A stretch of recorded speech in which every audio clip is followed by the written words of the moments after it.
You know, there were a number of critics of the president who said that he was seizing on a horrific tragedy to sell a plan that has a lot of legal holes in it. That is his Muslim ban, his travel ban. What did you think of that criticism? Well, listen, there are a lot of folks on the far left who are just angry, and they're furious about the election. They're not even mad at President Trump or Republicans. They're mad at the American people. They're mad at the voters for electing a Republican president, giving Republican majorities in both houses of Congress. And so they're going to attack whatever the president does. You know, I've got to say, when it comes to keeping this country safe, I think people are frustrated by a government that is handcuffed, or at least in the prior administration, by political correctness. They want to see leaders that stop radical Islamic terrorists, stop them before they carry out their attacks.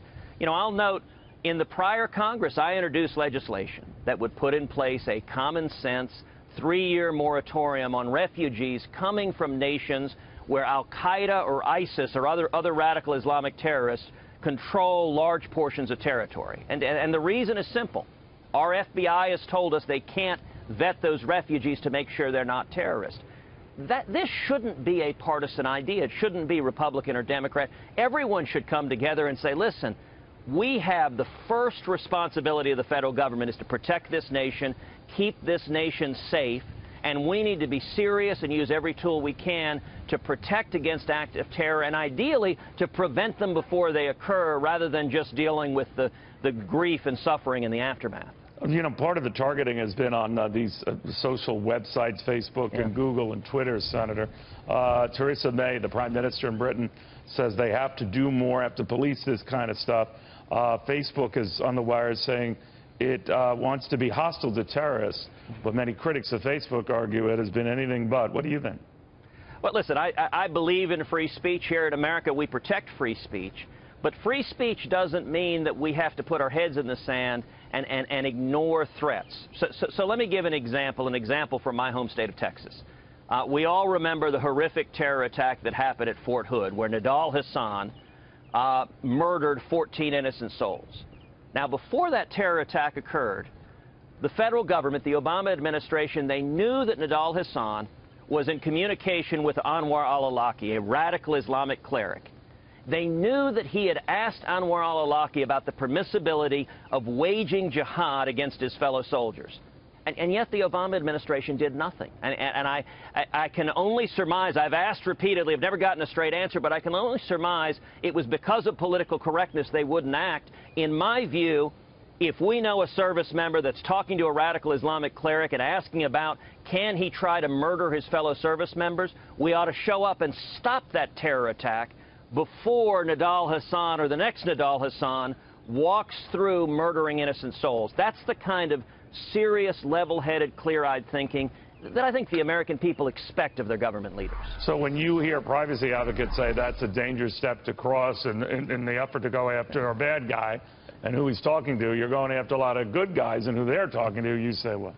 Well, privacy matters a great deal, but the First Amendment, our privacy protections protect Americans in the United States of America. They don't protect foreign terrorists overseas. Foreign terrorists overseas, we can use every tool we have to intercept their communications. And you know, Neil, the thing that is maddening is with terror attack after terror attack after terror attack, whether Nidal Hasan at Fort Hood, whether the Zarnaf brothers, the Boston Marathon bombers, whether it was the Orlando nightclub terrorist, the government has had the communications. It's intercepted the communications, and it knew about the threat before it occurred, but the administration was unwilling to act because of fears of political correctness. You know, I chaired a hearing in the Senate on the willful blindness of the Obama administration, where the Department of Homeland Security had undergone a purge, and the White House used that term purge to alter or delete over 800 records to remove references to radical Islam or the Muslim Brotherhood. Listen, that doesn't make any sense to be ignoring the red flags we see. We can protect privacy of American citizens here at home. We do a good job of that. But at the same time, we've got to be clear-eyed about the threat we face abroad to prevent horrific attacks like the ones we've seen in the UK. You know, it's a busy week, as you know, Senator. On Thursday, James Comey, the former FBI director, is expected to address Congress. There have been many who say the president should be claiming executive privilege here and not allow Mr. Comey to speak because that concerned a conversation he and he alone had with the former FBI director. How do you feel about that? Well, listen, that's a determination for the president to make and the White House to make. My understanding is that Mr. Comey is going to be testifying, and I will certainly be listening to that testimony, along with, I suspect, a great many other people. You know, this entire issue, there are investigations that are ongoing. There are investigations that are ongoing in the Senate, in the House, and with a special counsel. I trust that the investigations will get to the bottom of the facts of whatever occurred. You know, I'll tell you at the same time, what I'm hearing from the people back home in Texas is they want our government to deliver. They want Congress to deliver. They want the president and the administration to deliver, and to deliver on jobs. My #1 priority is jobs. We have the opportunity, I believe we're going to get it done, to repeal Obamacare, to see fundamental tax reform, and to see real regulatory reform like the president's proposal to modernize air traffic control. So you don't think this will be a large distracting issue? The reason why I just, cutting to the chase and getting ahead here, if it does fester and you hear that the president might have colluded with the Russians, is that in and of itself, as a pretty good constitutional scholar in your own right, an impeachable offense? Well, let me say, #1, every person who has looked at the classified material has said that they see no evidence of collusion. Dianne Feinstein, a Democrat, who's seen the classified information, has said she hasn't seen it. But I'm taking it to its extreme. If it's proven that there was some collusion, many have argued that that is not an impeachable offense. Do you think it is? Neil, I'm not going to go down rabbit holes of all sorts of hypotheticals, of one after the other after the other. If everyone who's looked at the evidence said there's no evidence of collusion, at some point Washington starts to get silly, where there's an investigation about an investigation about an investigation. Well, we don't have all the evidence, right?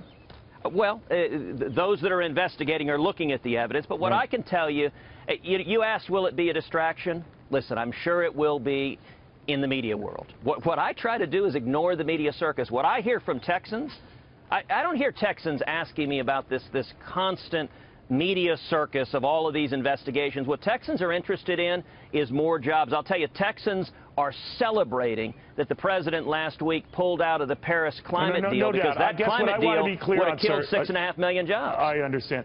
Just to be clear, though, when you hear that the President of the United States might have told the former FBI director to lighten up or go slow on General Flynn, would that raise eyebrows to you, if it was indeed the case?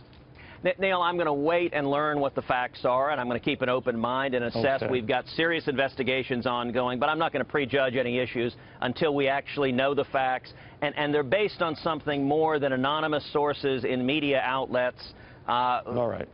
We should instead focus on facts, and my focus is on substance. Let's deliver what we promise. Let's bring back jobs. Let's raise wages. If we do that, everything else takes care of itself. Senator Ted Cruz, a pleasure. Thank you, sir, for taking the time. Thank you, Neil.